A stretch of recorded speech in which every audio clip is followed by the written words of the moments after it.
lucid dreaming. So in the next 1 hour, I will deliver teachings in lucid dreaming from two different avenues. The you could call Western scientific approach and the Tibetan dream yoga approach. And the reason that I'm going to present both of these is because different people will vibe differently with them, and everybody's different, and to give a lot of options is to really give freedom. So I will use this outline. I'll put it in the chat again for those who have just arrived, and I will do that several times because I'm expecting more folks to straggle in.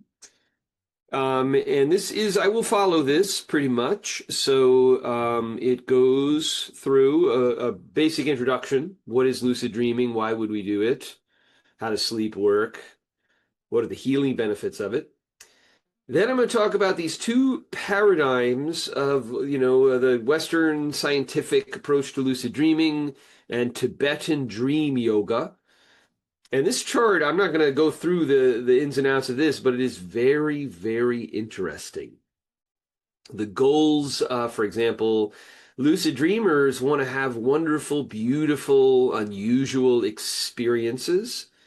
It's not that Tibetan dream yogis don't, but their ultimate goal is to be able to navigate the dying state, because they believe that the dream state and the dying state bear a lot of similarities, and that by being a yogi in the dream state, you will be able to negotiate the dying state to secure a fortuitous rebirth. So that is a really, for many of us, that feels like a very exotic belief, but that is the purpose of Tibetan dream yoga. So really very profoundly spiritual. The purposes have drastic differences. We'll go over the waking state practices and how to induce the lucid dreams. And then here's some mention of the therapeutic applications. It has been studied a little bit. The reason it has not been studied very much, I believe, is because lucid dreaming is a practice that you actually have to commit to. So it's more, I guess you could say, difficult than just taking a pill. But it has shown some efficacy for treating PTSD. And I certainly think, from my personal experience, one of the most beautiful and healing practices there is. Meanwhile, great Tibetan dream yoga master Namkhai Norbu says any practice conducted in the dream state is 9 times as effective. I actually paraphrased there and wrote many times, but he specifically says 9 times more effective.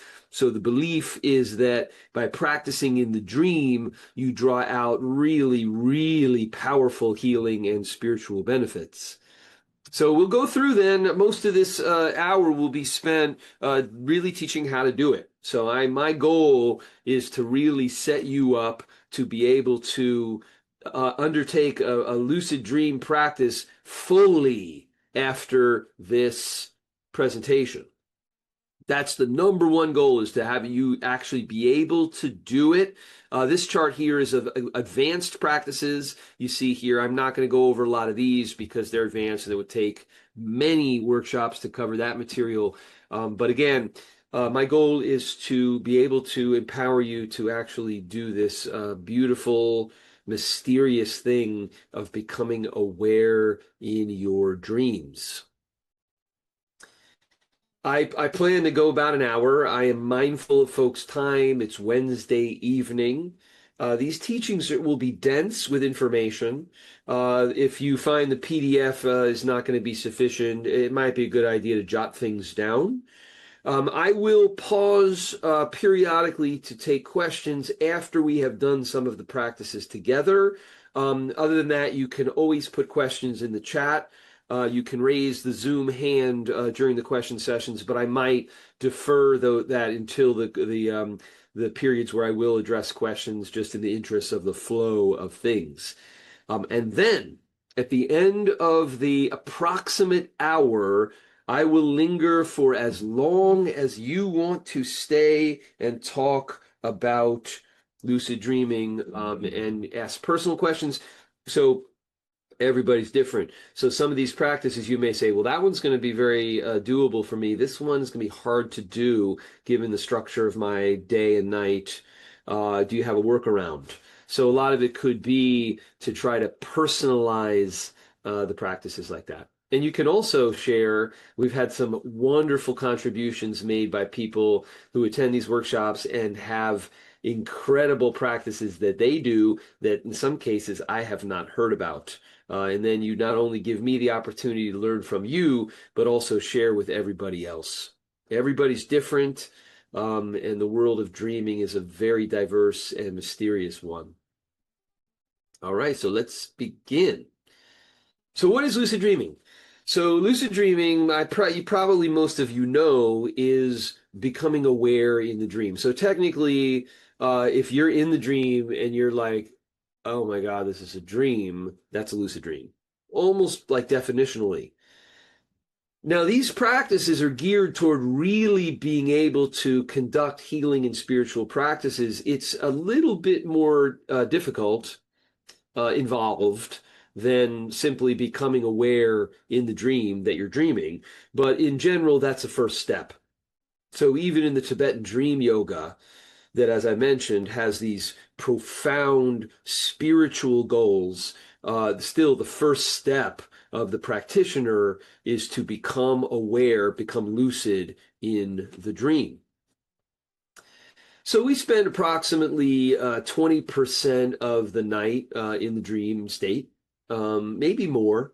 It used to be believed that the dream was associated only with REM, rapid eye movement sleep, that phase of sleep. Now it's realized that dreams happen in stage 2 sleep and potentially even in deep sleep. So we're spending, a non-negligible portion of our lives in the dream. And generally, as you probably know, some people have real capacities in this area, but many people don't remember their dreams generally. So you'll see that a big focus of this practice is learning how to remember your dreams. Because you may be having lucid dreams all the time, but not knowing it because you wake up and the dream evaporates very quickly. So first step, even before becoming aware in the dream, is having enough of a relationship with your dreams that you can remember them with some consistency. So that's the real call to this practice, is we have a huge amount of our experience in life. And you may say, well, it's just a dream, but what does that mean anyway? And if you are working with psychedelics, this group is Psychedelic Yoga for healing, for spiritual growth, then the dream is of great interest because the dream is really the ultimate psychedelic state. It's the ultimate non-ordinary state of consciousness that happens in a healthy, organic way every night, practically. Doesn't require substances, no hangover, no crash. And it is really beyond. I say this as a big fan of psychedelics for healing and spiritual growth. It is beyond anything. I mean, you could have gorgeous mushroom experiences where everything is fringed in color and seems very meaningful. You can have DMT experiences where you really feel like you're in a different world. But the dream is a fully immersive reality that you can actually work inside, that is created by your own mind, maybe. So really, if you have no interest in psychedelics, lucid dreaming is a wonderful practice. And if you are engaged with psychedelics for healing, lucid dreaming is a tremendous ally to add to the mix. So that's the introduction and pitch. Let's get into how to actually do it. And again, for the latecomers, I'll paste this in the chat one more time. Informed by two major traditions. One is the scientific inflected lucid dreaming, as it's called, pioneered by people like Stephen LeBerge. Highly recommend his book, Exploring the World of Lucid Dreaming. It's on that PDF. Very, very readable, very rigorous, and appealing to the Western mind that likes systems and procedures. He was a sleep researcher at Stanford for a while. And also the Tibetan Dream Yoga, which in some ways is very similar, in some ways very different, that was put together by countless practicing yogis over centuries in order to, as I said, to do very, very profound spiritual things. So these teachings that you're about to receive draw on both of those strands of knowledge. So first thing first. Now, really, first thing first is you have to remember your dreams. So LeBerge makes a great point of this, his book about lucid dreaming, is you got to get your dream recall working before you really are going to have a meaningful lucid dream practice. The Tibetan dream yogis tend not to emphasize it, and I believe that is because they have almost universal recall. So I believe that the lack of dream recall out here in most of you are probably in the U.S. I am in Brooklyn, and the general universal lack of dream recall I think is a cultural thing. I think it has to do with a mind and a way of life that is very focused on reality and the executive functioning, getting through the day of the to-do list of the day, and very cluttered mind. And that mind tends to force the dream out right upon awakening in the morning. So that's a good thing to keep in mind, is that in a sense, when you take this practice and you want to do it well, it involves withdrawing in important ways from certain trends that are, you could say, afflicting us in this hyperactive modern society. So the recommendation that is extremely strong here, and I'm borrowing this right from LeBerge, and again, the Tibetans don't emphasize this because I don't think they have any problem remembering the dreams, is the dream journal. So highly, highly recommended is get yourself a dream journal. It doesn't have to be a fancy book like this, but it is quite important that it means something to you. So this practice is more anything that deserves the name yoga is not just about some trivial skill.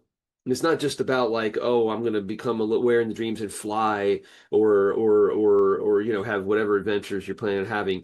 It's like it is about bettering yourself as a human being and particularly knowing yourself more deeply as a embodied and spiritual being. So with that in mind, the dream journal is to be something that you really care about and can get behind. So, and think about what that means. Do you have just the book? You're like, oh, there's that writing notebook that was gifted to me many years ago and I've never used. But the friend who gave it to me means something to me, and I think I can make that meaningful. Or is it going to be something that you grab a regular old notebook and you do some very important drawings and symbols in it to make it meaningful to you? So the most important thing about the whole dream practice, but especially the dream journal, is that it have that sense of meaning, sacredness, if you like, sense of connection. So I strongly recommend that when you take your dream journal and put it by the bed, that you don't just fling the notebook onto the bedside table, but that you spend a moment really saying to yourself, this is my dream journal.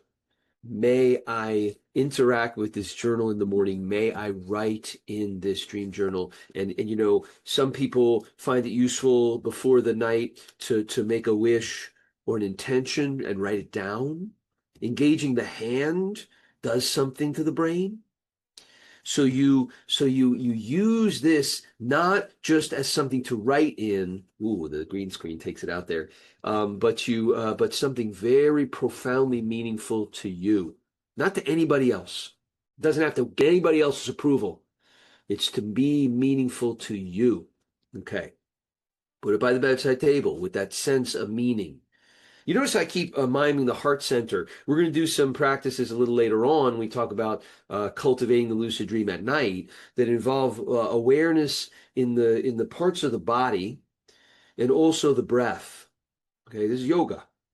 So a good suggestion here is not just to hold the dream journal against you, but really feel that awareness in the heart center.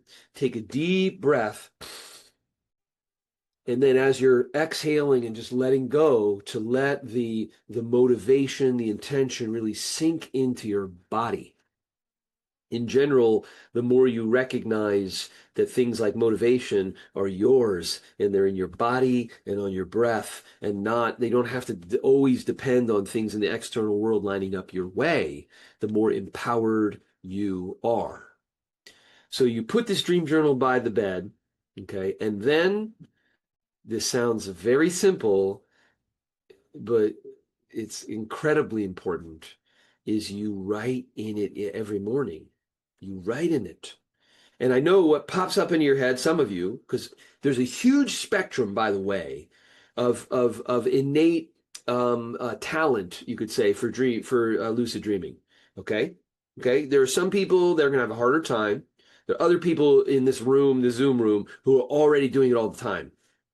Maybe after the teaching is over, you can share some of your experiences. I will tell you that I am about average. So when I began the practice, I had very little. I remember maybe one dream a month. But I practiced hard and with real earnestness. And by the time I practiced dream yoga for about 2 years, and by the time that I was at the peak of my practice, I was lucid dreaming almost every night, recording 3, 4, 5 meaningful, beautiful dreams, sometimes harrowing dreams every day. So it can be done with practice, but there's a range of capacities. So if it popped into your head, when I said, make sure to write don't just put the dream journal, so you make this intention. You don't say, may I record 15 lucid dreams in this dream journal tonight? That's setting yourself up for failure in most cases. You say, may I write in this dream journal in the morning? And you really feel that intention, because guess what? You're going to do it. And then when you do it in the morning, you create this neurological circuit that says, oh, I do what I intend to do. When I make intentions, I carry them out. So it's very important that you carry out that intention and write in the dream journal in the morning. Okay. And if what popped in your head was, what if I don't remember a dream? Great. Don't worry about it. Just write, get that muscle memory going. Write, and when you wake up in the morning, write down the first things that come into your mind. This is a great creative exercise too. Like the color of blue. I don't know why, but it just feels like it's there.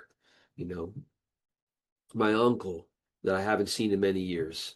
I don't know why, but he just like feels like there's something there.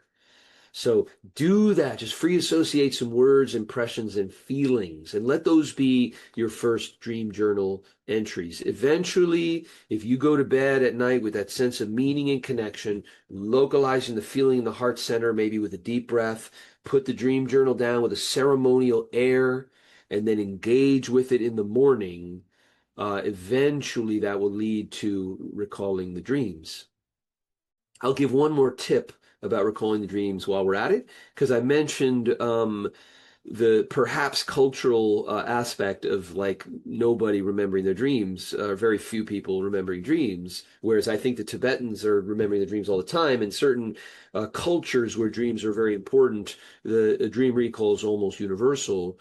So with that in mind, try to structure your morning, not your entire 2-hour morning routine, but like the first 10 minutes, let's say, is not only engaging with the dream journal, but even before that, is try to really stay present, stay relaxed, try to avoid the bright lights, try to avoid definitely try to avoid the day to-do list.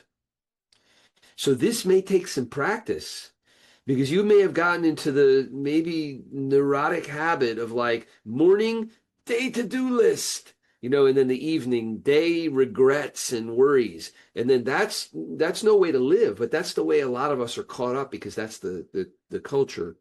So it may be a good idea Tenzin Wangyal, who's my main influence in Tibetan Dream Yoga, emphasizes creating your sacred space in your bedroom.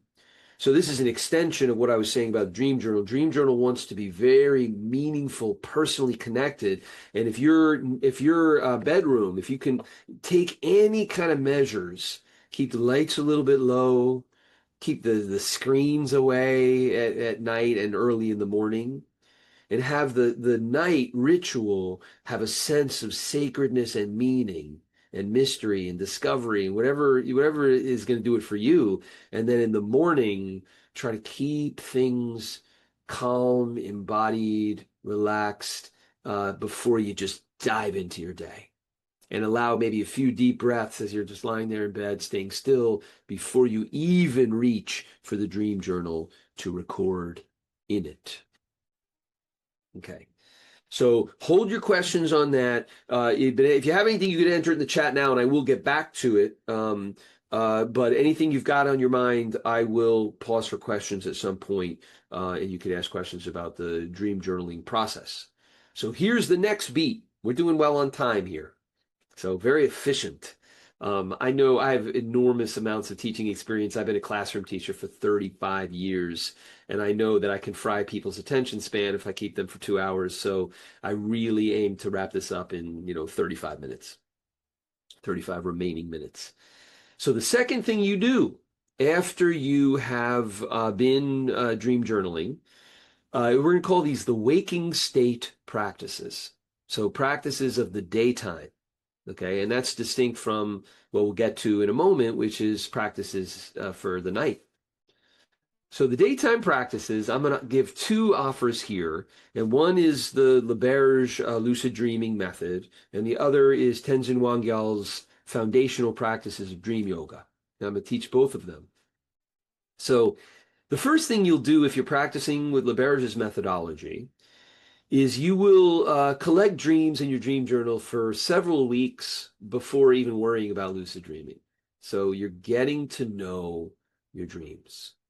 You have maybe a dozen entries of dreams you've written down, okay? And eventually you're going to keep doing it, so it'll accumulate more and more. And you start to learn what your dreams are like, okay? And you start to extract dream signs. And the dream signs are nothing more than things or aspects, emotions, actions, whatever, that occur a lot in your dreams. So I'll give you some examples of mine. So I collected something like 1,000 dreams in dream journals over several years, right? So I really know what are like the common themes in my dreams. The moon is a very common, I'm sure that a dream interpreter would say a symbolic thing, but the moon is very common in my dreams.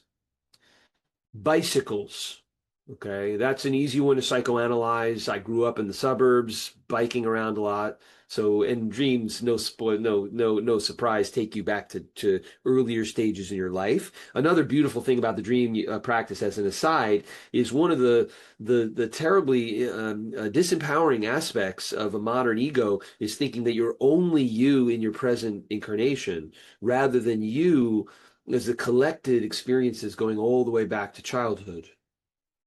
And you are all those things simultaneously.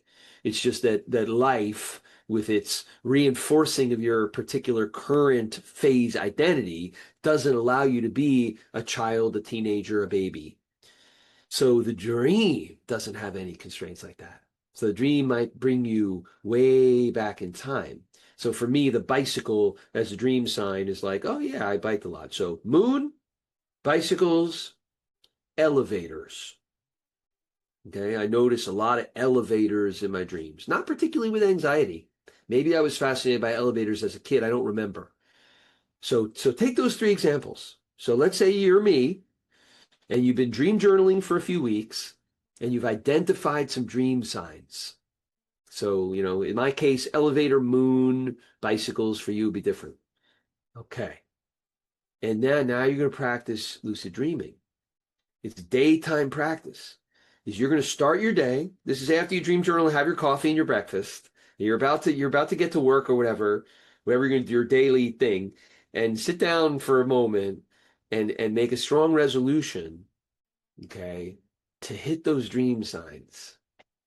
So what that means is I'm sitting there like I have my coffee, I wrote my dream journal, I had my coffee, took the dog out, I did whatever I'm gonna do, and I'm about to go to work, and I sit down for just a moment. It just takes really like a minute, and you say, okay, when I encounter the moon, bicycle, elevator in the course of the day, I'm going to be very aware that that's my dream sign. Okay. And in LaBerge's practice, you are at that point when I see the moon, or I step in an elevator, or I encounter a bicycle. At that point, I'm going to do what he calls a critical state test, which is basically I'm going to prove that I'm awake to myself. Okay. I will be perfectly honest with you. There's a wonderful technique. I never found it necessary. Any time that in a dream I noticed the dream sign, I knew I was dreaming. So, but if you want to practice that way, so you identify it. So now I'm going through my day. I'm walking to work. Oh, a bicycle. Oh, that's my dream sign. And I don't just say, there's my dream sign. This is going to be something you'll hear me emphasizing. You really want to feel it. If the heart center is where you really feel things, I would take your dream sign in and have a moment and take a deep breath and hold that awareness here. And then if you want to practice the way LaBerge practices, you do some kind of critical state test to prove that you're awake, which could be looking at your hands. That's a common one. It could be reading text on like a billboard or a signage, because in the dream state, often text is scrambled. Some people do goofy things like jump up to test gravity. In the movie Waking Life, they turn lights on and off because apparently in the dream you don't see a change in brightness when you turn off the lights. So whatever, you do your quick test if you want to. I don't really think it's necessary. I think what's necessary is to notice the dream sign during your waking day. So then I'm at work later on, get in the elevator. Oh, elevator, dream sign. Localize the feeling, take a deep breath, become hyper aware of your state. So if you decide not to do the critical state test, then just become aware. Oh, okay, I'm awake. I'm in an elevator. This is my dream sign. Okay. If you want to do the critical state test, to be like, okay, I'm in an elevator. All right, let's look at some text. Let's look at my phone, some text. Okay, I can read the text. I'm awake. If that appeals to you. Okay. But the point is, you make the resolution, the felt resolution in the morning to pursue those dream signs throughout the day. And then when you encounter them, really connect your awareness, your physical body, your breath to that moment. Okay?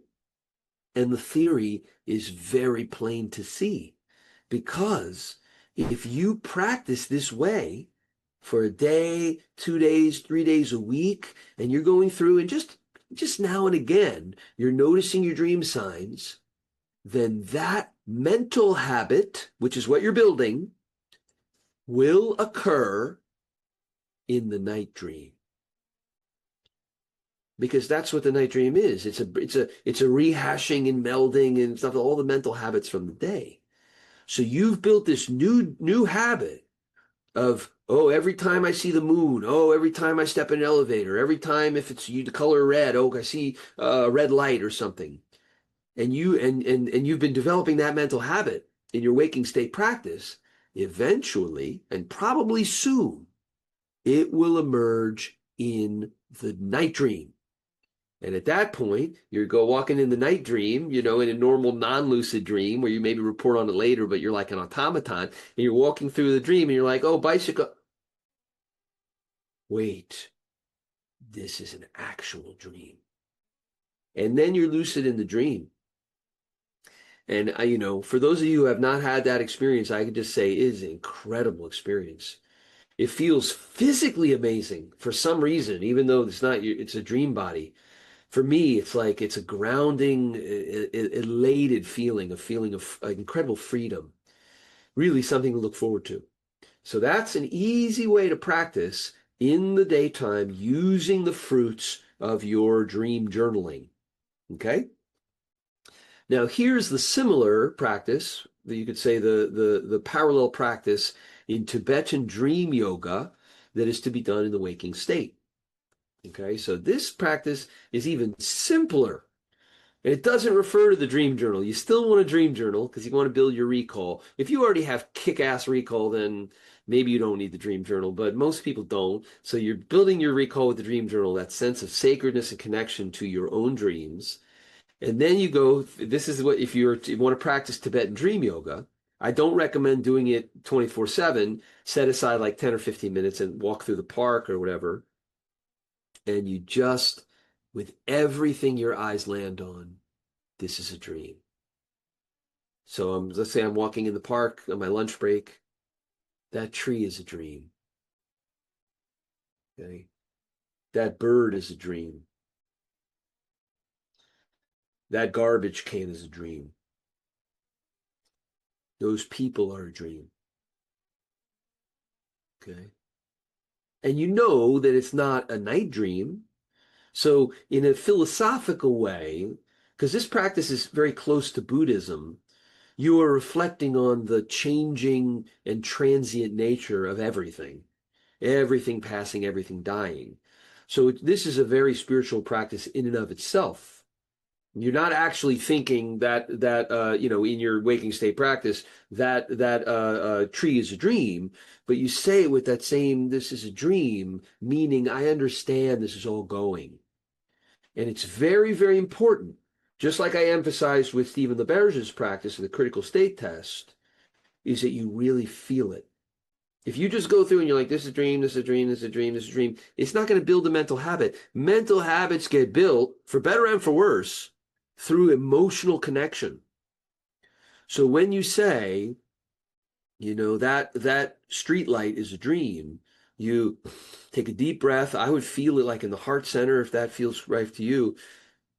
And then as you let go of the breath, let go of the dream, let go of, even the lamppost made out of forged iron is eventually going to go. So it's a very profound spiritual relationship with the world. Okay. And again, it sets up a mental habit, a new and healthy mental habit that then will occur in the night dream. So then you'll be in the night dream. Because you've been practicing Tibetan dream yoga, the foundational practices, you'll be walking through your night dream and you'll be like, oh, that car is a dream. Whoa, and you will recognize it's a real dream. It's very unusual, believe it or not, that you would say, just do the same thing. That car is a dream and think nothing of it. Usually, if you practice with feeling, if when you're practicing in the daytime, you're like, that car is a dream, and you don't just say it as words. If you just say it as words, it's useless. If you say it and really feel it and kind of like touch in with reality, like just like become aware of your state, then that will happen in the dream, the night dream, and you'll be like, that car is a dream. Whoa. And then you realize you're in a dream. And then it's a lucid dream by definition, but a really, really good one. These lucid dreams that are attained that way have the real potential to be absolutely profound. So that is what I'll call the waking state practices section. And I'm now 2/3 of the way through the main teaching, 23 minutes left until 9 o'clock. I will pause. I will take any questions anybody has at that point. So you can write down in the chat at any point if you want to now. And then when I open the floor to questions, you could also raise the Zoom hand and we'll talk through audio. Okay. So now the practice of the night. Practice of the night. So two things, okay, that are very, very useful, and you don't have to do both of them. I strongly recommend to pass on Tenzin Wangyal's teaching that you try to create a sense of real specialness of the night. I mean, his metaphors are killer. He's like, even the dog prepares for sleep. You know, you see it circle the dog bed, whatever. He says the modern human, like you wash your face, you take care of your face, you brush your teeth, you take care of your teeth. But there's no taking care, there's no sense that even you could do such a thing as take care of the mind. So that's the thing to keep in mind is if you have it in you to get the screens away, get the lights low, maybe even do a little seated meditation. Both of these things that I'm going to teach right now are bedtime practices, basically. And yeah, they've been practiced by dream yogis and lucid dreamers, but really it could almost be anything that brings you into a sense of yourself, a sense of connection with your body, a sense of a spiritual sense of yourself going into the night, going into sleep. And by the way, these practices will all improve sleep quality. I mean, even if you never have a single lucid dream and you do all these practices of like becoming more aware in the waking state and these bedtime practices, it's just it's yoga. So basically it's gonna provide benefits in terms of relaxation and better sleep quality. So in the traditional dream yoga, they call for several awakenings in the middle of the night, and I am not teaching that.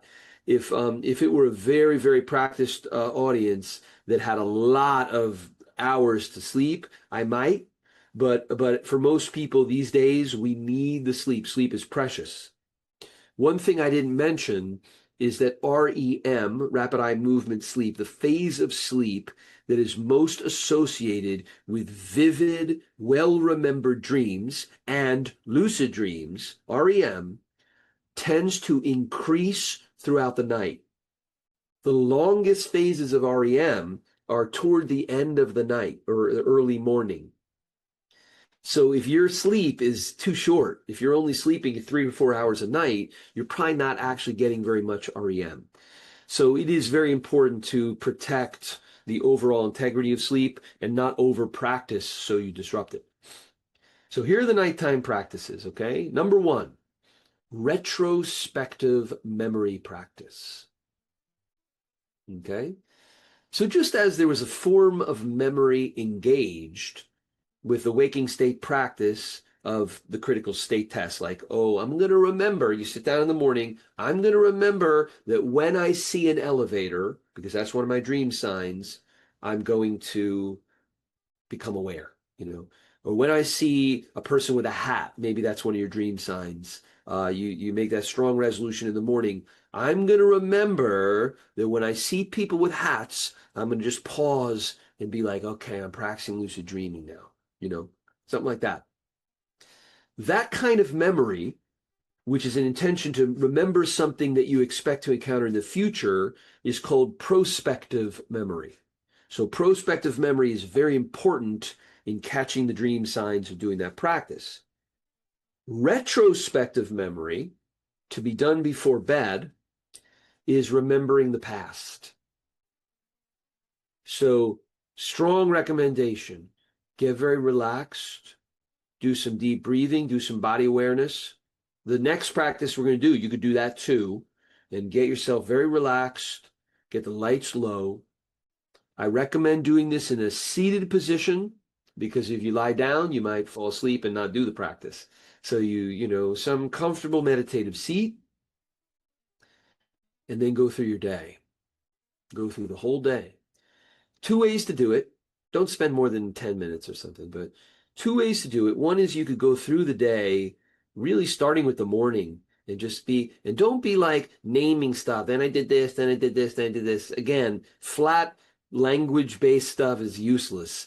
You want to get inside the memory. It's called episodic memory. You want to like really feel, okay, there I'm at breakfast.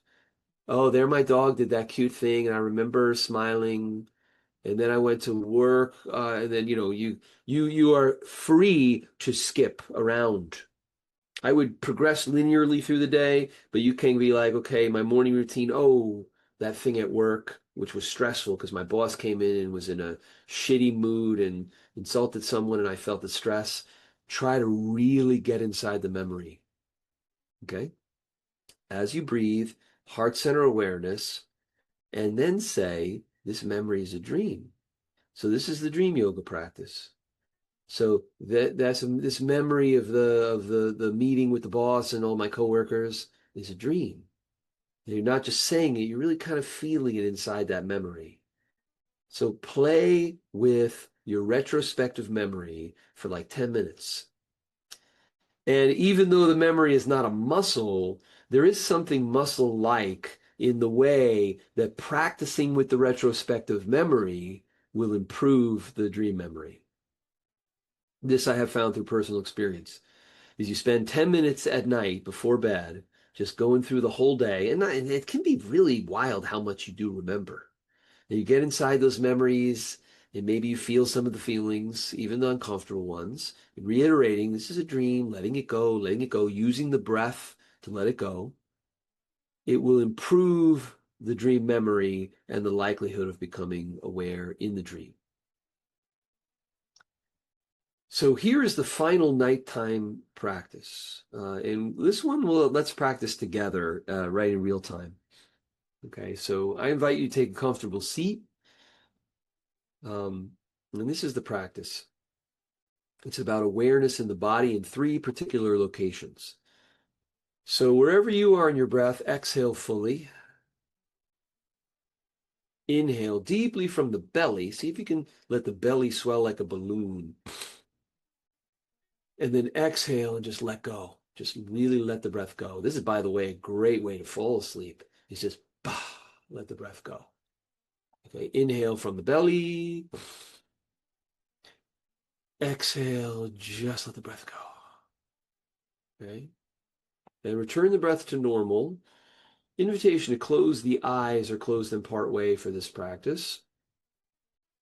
Consciously relax your jaw and consciously relax your shoulders.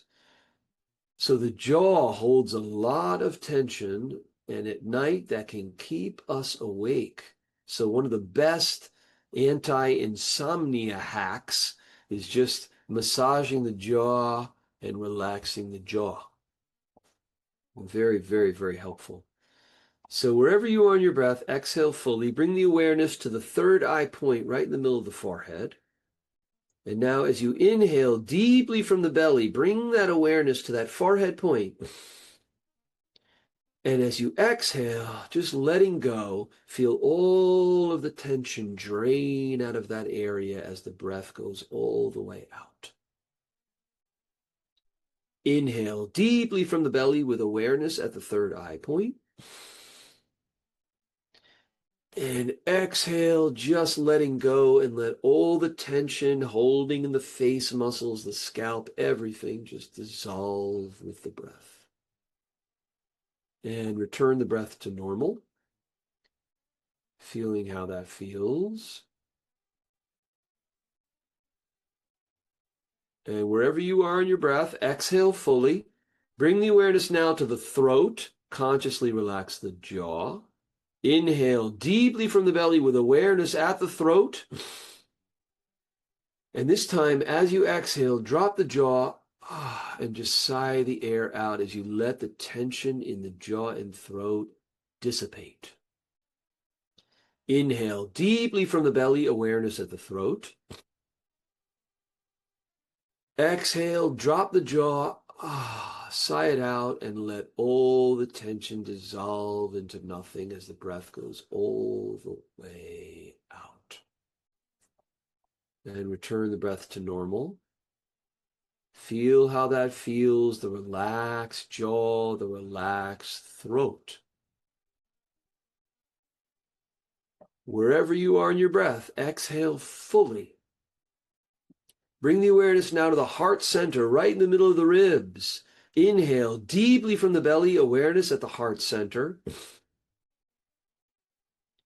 Exhale, letting everything go and feel all the tension dissolve. There can be a great sense of openness at the heart center. Breath goes all the way out. Inhale deeply from the belly, awareness at the heart center. Exhale, let everything go, let the breath go, let all the tension in that area dissolve into nothing as the breath goes all the way out. Return the breath to normal and feel how that feels.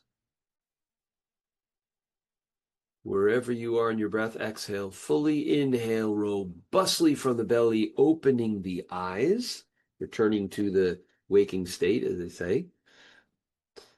So that is the nighttime practice. Don't skimp on it. So this awareness of the body is what the dream yogis found through experience and extensive trial and error, sharing, tweaking, adjusting, improving over centuries, is what the yogis found was the most effective for becoming lucid in the dream.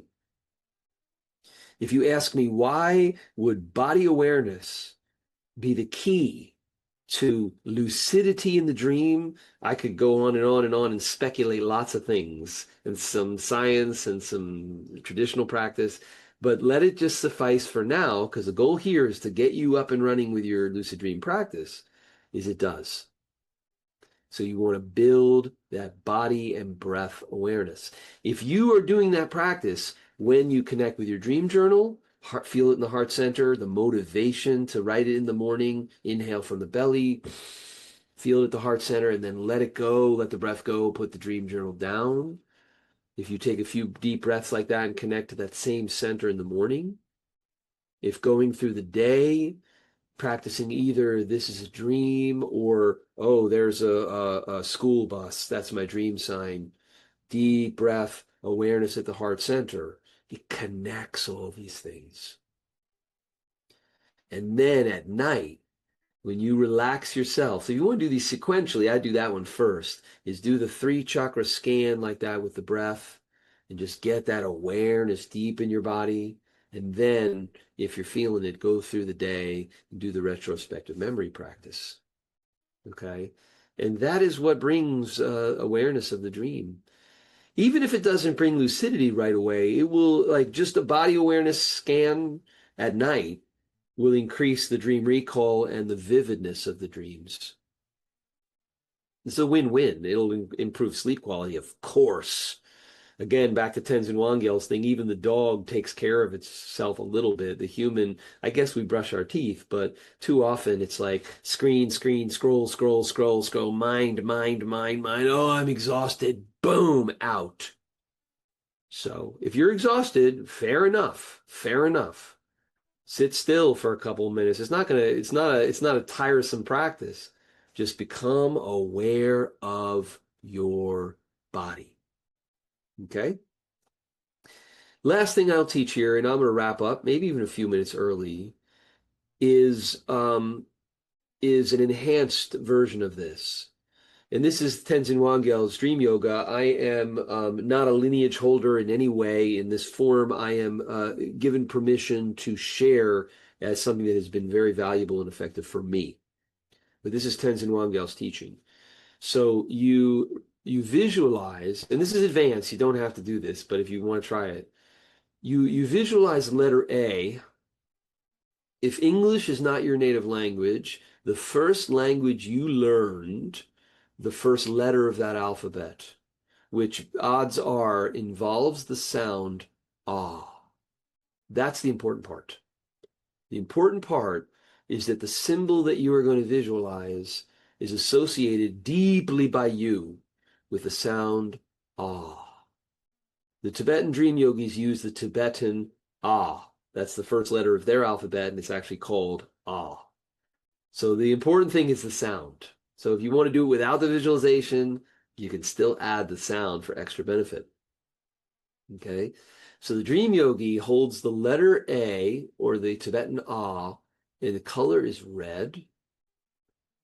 And don't ask me why, although I will note that people with synesthesia most often associate the first letter of their alphabet with the color red, statistically. So probably that has something to do with it. This is some deep brain stuff going on.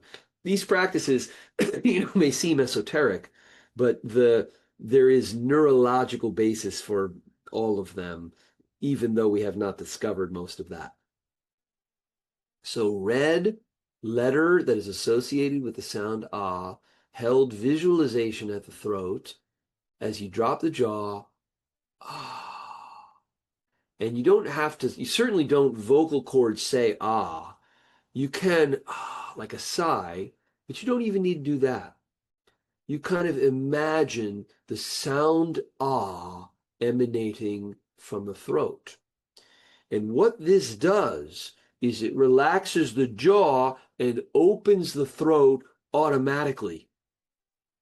Why is this good for sleep? Why is this good for dream? Well, what is going on with the modern human? Spoiler alert, most of us know this.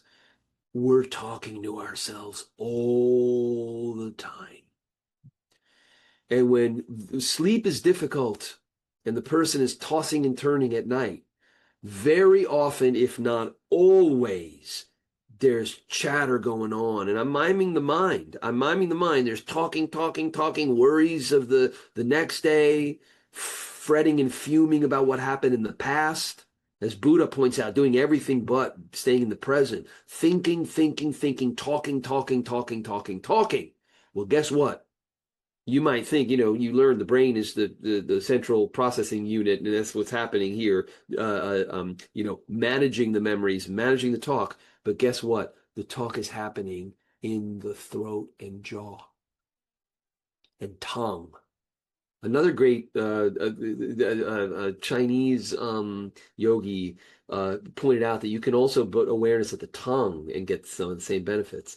The point is, when this chatter, endless talking is going on, that's preventing sleep and certainly usually wiping out dream recall, making lucidity a distant, I was going to say distant dream, but is the constant talking involves the talking apparatus, the tongue, the lips, the mouth. If you, in those moments, when you're keeping yourself away with self-talk, bring the awareness to your throat, you'll realize, nim, nim, nim, nim, nim, nim, nim, nim, it's actually talking.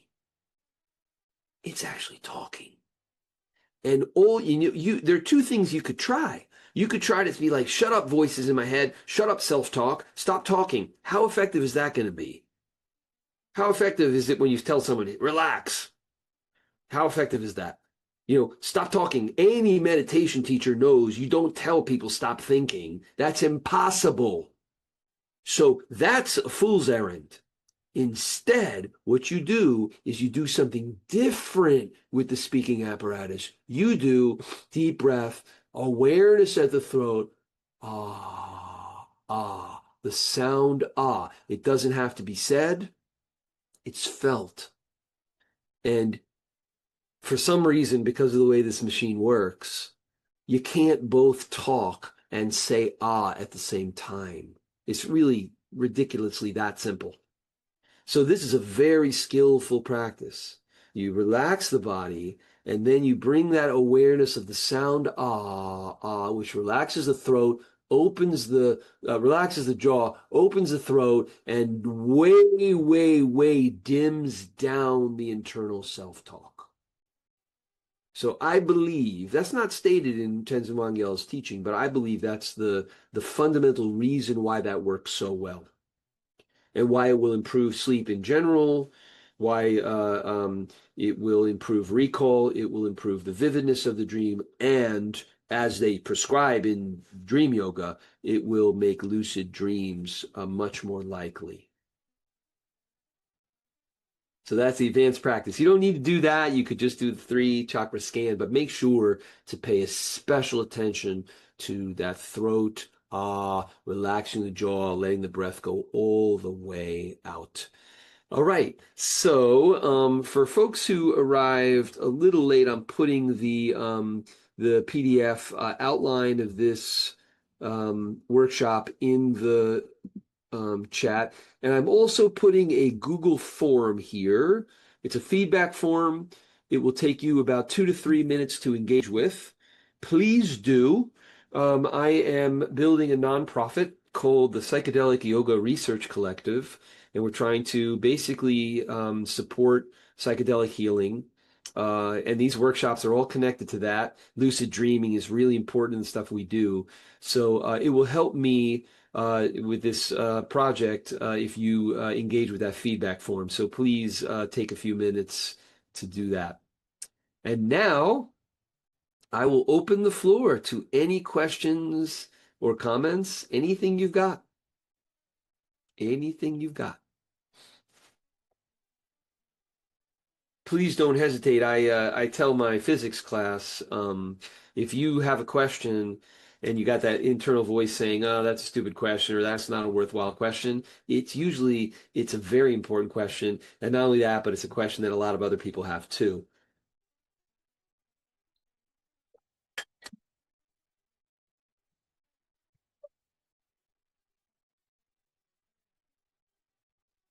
Questions?